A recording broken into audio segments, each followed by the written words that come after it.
Welcome. तो आज atomic structure का एक और पोर्शन डिस्कस कर रहे हैं। 2 मिनट के लिए बहुत इंपॉर्टेंट बात डिस्कस करेंगे, ये डी ब्रॉगली वेवलेंथ से रिलेटेड। हालांकि बहुत डिटेल में ये नहीं समझना चाह रहे हैं कि डी ब्रॉगली वेवलेंथ क्या है, क्योंकि हम बेसिकली उस पर्टिकुलर पॉइंट पर फोकस करना चाह रहे हैं जो एक अच्छे सवाल को बनाती। और इस डी ब्रॉगली इक्वेशन के अंदर या इस डी ब्रॉगली वेवलेंथ कैलकुलेशन के अंदर एक बहुत बड़ी मुसीबत यह आती है कि इसमें दुनिया भर की कैलकुलेशंस इन्वॉल्व होती। मैं तुम्हें एक बार जो मैं डिस्कस करने जा रहा हूं उसको एक बार दिखाता हूं, और दिखाने के बाद तुम्हें यह बताता हूं कि आप उस पर्टिकुलर कैटेगरी के सवाल को कितने तरीके से सॉल्व कर सकते हैं। और फिर एक और कैटेगरी की बात करेंगे जो आप उस तरह का सवाल ओरली भी सॉल्व कर सकते हैं। यानी अगर मैं सिर्फ बुक्स की बात सोचूं तो एक पर्टिकुलर कैटेगरी के सवालों को सॉल्व करने के हमारे पास कई मेथड्स हैं, लेकिन उनसे भी ज्यादा अच्छा मेथड है कि जब आप थोड़ा सा उसके बारे में एक बार एनालाइज करके देखें। तो मेरा सजेशन है कि हम जो कैलकुलेशन करने जा रहे हैं हम उसके बारे में बात करते हैं। हम बात करने जा रहे हैं डी ब्रॉगली वेवलेंथ, एक ऐसे इलेक्ट्रॉन की जो एक single hydrogen like electron system के अंदर मूव कर रहा। तो यानी कहने का मतलब क्या हुआ कि एक पर्टिकुलर ऑर्बिट के अंदर एक इलेक्ट्रॉन मूव कर रहा है जो सिंगल इलेक्ट्रॉन सिस्टम के अंदर। तो अब उस इलेक्ट्रॉन की डी ब्रॉगली वेवलेंथ आप कैसे कैलकुलेट करेंगे, हम इसके बारे में बात कर रहे हैं। बहुत सारे तरीके हैं सर, इसमें कुछ काम की बात नहीं है, बड़ी आसान सी बात है कि अगर कोई इलेक्ट्रॉन एक पर्टिकुलर ऑर्बिट में मूव कर रहा है एक ऐसे एटम या आयन के अंदर जिसका एटॉमिक नंबर Z, तो आप उसकी डी ब्रॉगली कैसे निकालेंगे। तो ये तो बड़ा आसान है यार सर, ये तो इसमें कुछ कमाल की बात है ही नहीं। आप डी ब्रॉगली वेवलेंथ कैलकुलेट करने के लिए सबसे पहला फॉर्मूला बचपन से सुनते चले आ रहे हैं कि lambda is equal to h/p, that is h/mv। कैसे कैलकुलेट करेंगे सर, ये बड़ा आसान है। आप देख लीजिए, आप उस इलेक्ट्रॉन की बात कर रहे हैं तो इलेक्ट्रॉन का मास आप पुट कर सकते हैं। हमें इलेक्ट्रॉन के मास का पूरा आइडिया है सर, आप इलेक्ट्रॉन का मास पुट कर सकते हैं, उसकी वेलोसिटी निकाल सकते हैं। सर हमें बोर के मॉडल से एक पर्टिकुलर ऑर्बिट में मूव करते इलेक्ट्रॉन की वेलोसिटी कैलकुलेशन के बारे में आइडिया है। आप h की वैल्यू रखिए, मास की वैल्यू रखिए, v की वैल्यू रखिए और सॉल्व करके डी ब्रॉगली वेवलेंथ कैलकुलेट कर लीजिए। यानी कोई इलेक्ट्रॉन अगर सिंगल इलेक्ट्रॉन सिस्टम के अंदर मूव कर रहा है पर्टिकुलर ऑर्बिट में, तो उसकी डी ब्रॉगली निकालने के लिए आप h/mv का सहारा ले सकते हैं। फिर भी सर कैलकुलेशन तो है, सर कैलकुलेशन तो है, इसमें कोई डाउट नहीं है, क्योंकि आप h की वैल्यू रखेंगे बड़ी गंदी वैल्यू होती, मास और भी गंदा होता है, वेलोसिटी पता नहीं कैसे गंदी सी वैल्यू कैलकुलेट करके बोर ने हमें बताई थी, वो सारी वैल्यूज पुट करने के बाद आपको लैम्डा मिल जाए। चलिए ठीक है सर, कर तो सकते हैं ना, सिर्फ कैलकुलेशन ही तो करनी पड़ेगी। और भी कोई तरीका है? हाँ सर, एक और तरीका है डी ब्रॉगली निकालने का। सर एक और आसान तरीका है कि अगर आप डी ब्रॉगली वेवलेंथ कैलकुलेट करना चाहते हैं तो हम जानते हैं कि बोर के अकॉर्डिंगली जो सरकमफ्रेंस होगी इस ऑर्बिट की वो एल लैम्डा के बराबर होगी, यानी 2πr is equal to L lambda. उससे भी लैम्डा डी ब्रॉगली कैलकुलेट किया जा सकता है। इसमें क्या लगता है कैलकुलेशन के बारे में? सर इसमें भी थोड़ी कैलकुलेशन तो है ही, क्योंकि एक तो पाई की वैल्यू डालनी पड़ेगी, एक आर की वैल्यू डालनी पड़ेगी जो पर्टिकुलर ऑर्बिट के रेडियस का फॉर्मूला बोर ने दिया था। सर सॉल्व करना पड़ेगा, इसमें भी कैलकुलेशन तो दिखाई देती है, आसान तो ये भी नहीं लगता। तो हमने कहा ठीक है चलो, और भी कोई तरीका? एक और तरीका लैम्डा डी ब्रॉगली निकालने का एक और तरीका है कि आप उस इलेक्ट्रॉन की जिसकी डी ब्रॉगली वेवलेंथ निकालना चाहते हैं, आप उसके लिए h/√2mev का फॉर्मूला यूज करें। ये जो h/√2mev वाला फॉर्मूला है, इस h/√2mev वाले फॉर्मूले को थोड़ा सा सिंप्लीफाई किया जा सकता है। कैसे? सर h की वैल्यू तो मैं रख दूंगा, ये जो √2mev इसमें जो जो आपने वैल्यूज रखी इन वैल्यूज को मैं अगर सही से पुट कर दूं, कहने का मतलब मैं ये h की वैल्यू पुट कर दूं, मास ऑफ इलेक्ट्रॉन पुट कर दूं, इलेक्ट्रॉनिक चार्ज को भी पुट कर दूं, और v वोल्टेज, जो वोल्टेज है इलेक्ट्रॉन का जिसके थ्रू वो एक्सिलरेटेड है वो पुट कर दूं। ये तो सर अजीब सी बात लगती, वोल्टेज कहां से आ गया? एक इलेक्ट्रॉन न्यूक्लियस के चारों तरफ मूव कर रहा है, इसमें वोल्टेज वाली बात क्या आती? सपोज हम ऐसे ही सोच रहे हैं, अगर मैं ये सारी वैल्यूज पुट करूं तो पुट करने के बाद ये फॉर्मूला थोड़ा सिंप्लीफाइड फॉर्म में आता है, दिस इज 150/v √ एंगस्ट्रॉम। ये मुझे सबसे आसान तरीका लगता है डी ब्रॉगली निकालने, लेकिन इसमें वोल्टेज है सर, एक इलेक्ट्रॉन तो पर्टिकुलर वोल्टेज से एक्सिलरेट किया जाए, वो वोल्टेज अगर आप यहां पुट करते हैं तो ये उस इलेक्ट्रॉन से एसोसिएटेड डी ब्रॉगली वेवलेंथ होगी, जबकि आपको वोल्टेज नहीं देना है, आपको इलेक्ट्रॉन को तो नचाना है सर। ये नाचते हुए इलेक्ट्रॉन की डी ब्रॉगली कैलकुलेट करनी है, इसमें वोल्टेज कहां से आ गया? अब इसमें थोड़ा सा जुगाड़ लगा सकते हैं। क्या?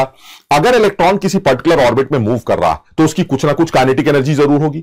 वो जो काइनेटिक एनर्जी है, अगर उतनी काइनेटिक एनर्जी का मैं अपना एक इलेक्ट्रॉन रेस्ट में रख दूं और उसको उतनी काइनेटिक एनर्जी दूं जितनी काइनेटिक एनर्जी इस इलेक्ट्रॉन की, तो जो डी ब्रॉगली वेवलेंथ मेरी निकल के आएगी मेरे इलेक्ट्रॉन की, वही डी ब्रॉगली वेवलेंथ आपकी भी निकल के आएगी। यानी कहने का मतलब यह हुआ कि अगर मुझे इस इलेक्ट्रॉन की एनर्जी का आइडिया है, काइनेटिक एनर्जी का, तो मैं उतनी काइनेटिक एनर्जी अपने रेस्ट में रखे इलेक्ट्रॉन को अगर देना चाहता हूं तो उसको कितने वोल्टेज से एक्सीलरेट करना पड़ेगा, मैं वो वोल्टेज निकाल लूंगा और उस वोल्टेज को यहां पुट करके अपने इलेक्ट्रॉन की डी ब्रॉगली कैलकुलेट कर लूंगा और वही डी ब्रॉगली इस इलेक्ट्रॉन की भी होगी जो न्यूक्लियस के चारों तरफ मूव कर रहा है। कहने का मतलब यह हुआ कि सपोज ये इलेक्ट्रॉन जिसकी kinetic energy suppose 1.51 eV, suppose, तो फिर इसका मतलब यह हुआ कि अगर मैं अपने इलेक्ट्रॉन को 1.51 eV की काइनेटिक एनर्जी देना चाहता हूं तो उसको 1.51 वोल्ट से एक्सीलरेट करना पड़ेगा। वो 1.51 वोल्ट उठा के मैं यहां पुट कर दूंगा और मुझे अपने इलेक्ट्रॉन की डी ब्रॉगली मिल जाएगी और वही डी ब्रॉगली इसकी भी होगी क्योंकि दोनों इलेक्ट्रॉन्स की काइनेटिक एनर्जी सेम है, दोनों इलेक्ट्रॉन्स हैं, एनर्जी भी सेम है, तो दोनों की डी ब्रॉगली वेवलेंथ भी सेम होनी चाहिए। यानी मुझे ऐसा लगता है कि इन तीनों फॉर्मूलों में जो सबसे आसान फॉर्मूला लग रहा है, जिसका कैलकुलेशन मुझे ज्यादा मुश्किल नहीं लगता, वो यही वाला लगता। लेकिन इसमें भी एक सोच कि जो वोल्टेज आप निकाल रहे हैं वो वोल्टेज इसके लिए नहीं है, वो वोल्टेज आपके इलेक्ट्रॉन के लिए है जो रेस्ट में रखा है। यानी रेस्ट में रखे इलेक्ट्रॉन को उतनी ही काइनेटिक एनर्जी देना चाहता हूं जो इस इलेक्ट्रॉन की है। उतनी काइनेटिक एनर्जी देने के लिए उस इलेक्ट्रॉन को कितने वोल्टेज से एक्सीलरेट करना पड़ेगा यह मुझे निकालना पड़ेगा। तो इसका मतलब यह हुआ, अगर मुझे इस इलेक्ट्रॉन की काइनेटिक एनर्जी का आइडिया है सपोज 5 eV, तो अगर इसकी काइनेटिक एनर्जी 5 eV है तो मुझे अपने इलेक्ट्रॉन की काइनेटिक एनर्जी 5 eV करने के लिए उसको 5 वोल्ट से एक्सीलरेट करना पड़ेगा। तो मैं 5 यहां पुट कर दूंगा, उससे मुझे डी ब्रॉगली मिल जाएगी। किसकी? सर मेरे वाले इलेक्ट्रॉन की, और वही डी ब्रॉगली आपकी भी होगी क्योंकि हम दोनों की काइनेटिक एनर्जी सेम।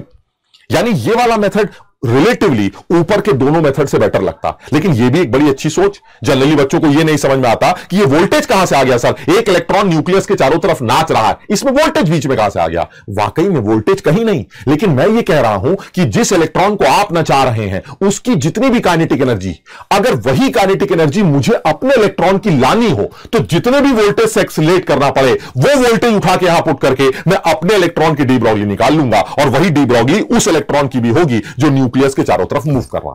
चलिए ठीक है, यह भी एक अच्छा तरीका। और आगे बढ़ते हैं। एक और फॉर्मूला है सर, वो फॉर्मूला ये जो अभी आप बता रहे थे। अगर मुझे इस इलेक्ट्रॉन की काइनेटिक एनर्जी पता हो तो सीधे यहां पुट करूंगा और पुट करने के बाद लैम्डा डी ब्रॉगली कैलकुलेट करूंगा। सर इसमें भी बड़ी गंदी कैलकुलेशन दिखती है। इससे ज्यादा अच्छा तरीका तो यह है कि जब आपको काइनेटिक एनर्जी ऑलरेडी पता है तो आप उस काइनेटिक एनर्जी से उस इलेक्ट्रॉन का वोल्टेज कैलकुलेट करिए, जितने वोल्टेज से उसको एक्सीलरेट किया गया, और वो वोल्टेज यहां पुट करके उसकी डी ब्रॉगली कैलकुलेट कर लीजिए। यह ज्यादा अच्छा तरीका लगता। अब मैं तुमको यह बताना चाह रहा हूं कि इस तरह के सवाल करते वक्त मैं इनमें से कुछ भी यूज नहीं करूंगा। मैं कुछ भी यूज नहीं करूंगा। मुझे यह सब नहीं करना है कि सर आप उसकी रेडियस निकालिए, उसकी वेलोसिटी निकालिए और पता नहीं क्या क्या करिए। आप सीधे सीधे बात करिए, सीधी सीधी बात। अगर मैं इलेक्ट्रॉन की डी ब्रॉगली निकालना चाहता हूं किसी सिंगल इलेक्ट्रॉन सिस्टम के लिए, तो मुझे एक दो बातों का ध्यान रखना है और उसके बाद एक रिजल्ट निकल आएगा और उस रिजल्ट से अपना सारा काम चल जाए। अब देखिए, ध्यान से देखिएगा रिजल्ट क्या। रिजल्ट यह है कि अगर मान लीजिए मैं ये कहूं आपसे कि भाई ऐसा है, मेरे पास जो इलेक्ट्रॉन है वो इलेक्ट्रॉन, उसकी डी ब्रॉगली वेवलेंथ हमें कैलकुलेट करनी। एक फॉर्मूला जो मेरे सामने अभी आया था वो फॉर्मूला था lambda de Broglie is equal to h upon under root of 2mke। ये मेरा फॉर्मूला है। ठीक, अब देखो मैं समझने की बात कर रहा हूं। अगर मैं हाइड्रोजन एटम लेता हूं तो हाइड्रोजन एटम के फर्स्ट ऑर्बिट में मूव करते इलेक्ट्रॉन की जो डी ब्रॉगली वेवलेंथ होगी वो कितनी होनी चाहिए? सर इस फॉर्मूले के accordingly it should be h upon under root 2m and the kinetic energy उस इलेक्ट्रॉन की जो फर्स्ट ऑर्बिट में मूव कर रहा है वो 13.6 eV होनी चाहिए।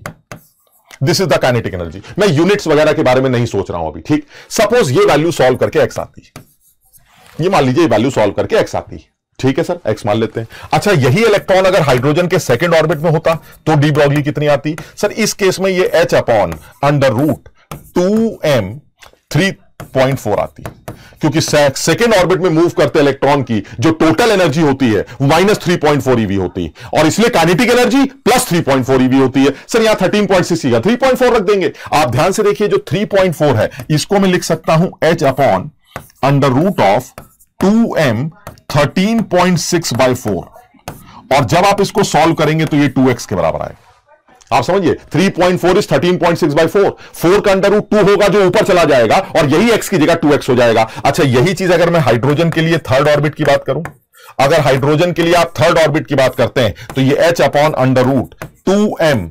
1.51 eV होगा। मैंने सारी एनर्जी लेवल अपने लास्ट वीडियो में तुमको याद करवाई थी। अगर एनर्जी माइनस 1.51 eV है तो काइनेटिक एनर्जी प्लस 1.51 eV होगी। और इसको अगर मैं ध्यान से देखूं तो ये h upon under root of 2m 13.6/9 होगा, जो सॉल्व करके 3x बन जाएगा।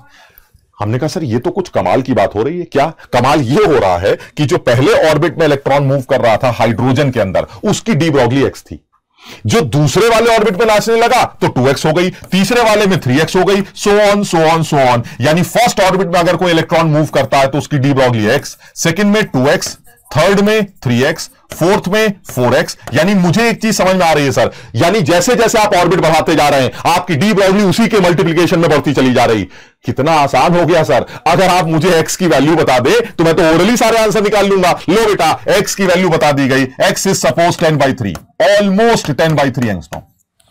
और अगर x की वैल्यू 10/3 है तो 2x की वैल्यू 20/3 होगी, 3x की 30/3 होगी, 4x की 40/3 होगी, so on so on so on. यानी 2x की जो वैल्यू आएगी वो 20/3 एंगस्ट्रॉम से निकाली जाएगी, जो 3x की वैल्यू आएगी वो 30/3 एंगस्ट्रॉम से निकाली जाएगी, जो 4x की वैल्यू आएगी वो 40/3x से निकाली जाएगी, एंगस्ट्रॉम से निकाली जाएगी, so on so on so on so on. यानी अब आप मुझसे ओरली सवाल पूछ लीजिए सर, हाइड्रोजन के अंदर किसी भी नाचते इलेक्ट्रॉन की डी ब्रॉगली मैं आपको ओरली कैलकुलेट कर लूंगा। वो कहेगा बताइए हाइड्रोजन के अंदर एक इलेक्ट्रॉन सेकंड ऑर्बिट में नाच रहा है, उसकी डी ब्रॉगली कितनी होगी? सर वो 2 × 10/3 होगी, 3 × 10/3 होगी, 4 × 10/3 होगी। मैं किसी भी ऑर्बिट की डी ब्रॉगली निकाल लूं। उसने कहा लेकिन सर एक गड़बड़ है, हर सवाल हमसे जो पूछा जा रहा है यह जरूरी तो नहीं है कि हाइड्रोजन के अंदर ही वो इलेक्ट्रॉन घूम रहा हो सकता है हीलियम प्लस के अंदर एक इलेक्ट्रॉन घूम रहा हो, तब आप क्या करेंगे? अरे बड़ा आसान है यार, ये हमारे लास्ट वीडियो से रिलेटेड है, EQ एनर्जी ट्रांजिशन। मैंने क्या बताया था कि सर अगर आपको हाइड्रोजन के बारे में बात करनी है तब तो ठीक, अगर आपको हीलियम प्लस के बारे में बात करनी है तो हाइड्रोजन का जो फर्स्ट ऑर्बिट की एनर्जी वो हीलियम प्लस के सेकंड ऑर्बिट की एनर्जी के बराबर होता है। याद है ये वाली बात? यानी अगर हाइड्रोजन के फर्स्ट ऑर्बिट की डी ब्रॉगली 10/3 है तो हीलियम प्लस के सेकंड ऑर्बिट की डी ब्रॉगली 10/3 होगी, क्योंकि फर्स्ट ऑर्बिट में मूव करते इलेक्ट्रॉन की काइनेटिक एनर्जी हाइड्रोजन के अंदर वो उतनी होगी जो हीलियम प्लस के अंदर सेकंड ऑर्बिट में इलेक्ट्रॉन घूमता। समझो, यानी कहने का मतलब यह हुआ कि अगर हाइड्रोजन के फर्स्ट ऑर्बिट की डी ब्रॉगली 10/3 निकल के आई तो हीलियम प्लस के सेकंड ऑर्बिट में मूव करते इलेक्ट्रॉन की डी ब्रॉगली 10/3 निकल के आएगी, and that is equal energy transition. यानी मेरे कहने का मतलब यह हुआ कि अगर मैं ये चीज हाइड्रोजन के लिए लिख रहा हूं और हीलियम प्लस के लिए लिख रहा हूं और लिथियम +2 के लिए लिख रहा हूं तो मुझे एकदम साफ समझ में आता है हाइड्रोजन के पहले ऑर्बिट के अंदर मूव करते इलेक्ट्रॉन की डी ब्रॉगली अगर 10/3 है, दूसरी वाली 20/3 है, तीसरी वाली 30/3 है, चौथी वाली 40/3 है, so on so on so on. तो फिर हीलियम प्लस के अंदर जो सेकंड ऑर्बिट में मूव कर रहा है उसकी डी ब्रॉगली 10/3 होगी। लिथियम +2 में जो तीसरे ऑर्बिट में मूव कर रहा है उसकी डी ब्रॉगली 10/3 होगी। समझो बात। And this is EQ energy transition जो हमने फर्स्ट वीडियो में बात की थी। यानी जो हमारा इससे पहले वाला वीडियो था उसमें मैंने बताया था तुम्हें कि हीलियम प्लस के सेकंड ऑर्बिट की एनर्जी वही होती है जो हाइड्रोजन के अंदर मूव करते फर्स्ट ऑर्बिट के अंदर जो इलेक्ट्रॉन की एनर्जी होती। सिमिलरली लिथियम +2 के थर्ड ऑर्बिट के अंदर मूव करते इलेक्ट्रॉन की एनर्जी वही होगी जो हाइड्रोजन के फर्स्ट ऑर्बिट में मूव करते इलेक्ट्रॉन की एनर्जी होती। And this is EQ energy transition. इसका मतलब यह हुआ सर अगर सेकंड वाली 10/3 और सेकंड वाली फर्स्ट वाली की डबल होती तो इसका मतलब यह हुआ फर्स्ट वाली 5/3 एंगस्ट्रॉम होगी। 10/3 यानी इस बार जो गैप्स होंगे वो 5/3 के होंगे। This will be 15/3 angstrom, this will be 20/3 angstrom, and so on so on so on. इसी तरह से अगर लिथियम +2 के तीसरे वाली 10/3 है जो कि पहले वाली से 3 गुनी है तो इसका मतलब पहली वाली 10/9 होगी। अगर ये 10/9 एंगस्ट्रॉम है तो इसका मतलब ये डबल होगा 20/9 एंगस्ट्रॉम, ये ट्रिपल होगा 10/3 दैट इज 30/9 एंगस्ट्रॉम, ये आपका फिर 40/9 angstrom, so on so on so on.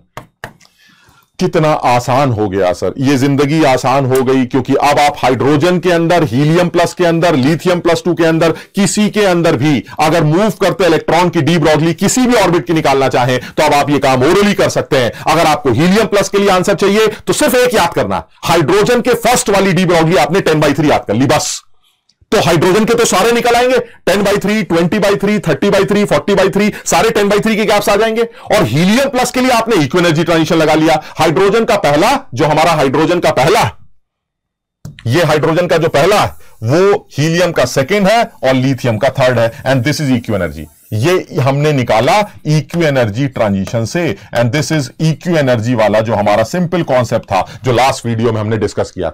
यानी अगर हाइड्रोजन का पहला 10/3 है तो 10/3 के गैप्स बना लेंगे, हीलियम का सेकंड वाला 10/3 होगा तो इसका मतलब पहला वाला 5/3 होगा, सेकंड का आधा, क्योंकि सेकंड वाला डबल होता है तो ये 5/3 होगा। तो अब जो गैप्स बनेंगे वो 5/3 के बना लो। यहां पर तीसरा 10/3 है और तीसरा पहले का 3 गुना होता है तो पहला वाला 10/9 होगा, यानी सारे गैप्स 10/9 के बना लो। आपको जिसकी निकालनी आप ओरली कैलकुलेट करिए, ना आपको h/mv कैलकुलेट करना, ना 2πr = n लैम्डा कैलकुलेट करना, ना √h/√2m ही कैलकुलेट करना, ना वो वोल्टेज वाला फॉर्मूला लगाना। आप ओरली किसी भी इलेक्ट्रॉन की डी ब्रॉगली कैलकुलेट कर सकते हैं अगर वो न्यूक्लियस के चारों तरफ किसी सिंगल इलेक्ट्रॉन सिस्टम में नाच रहा।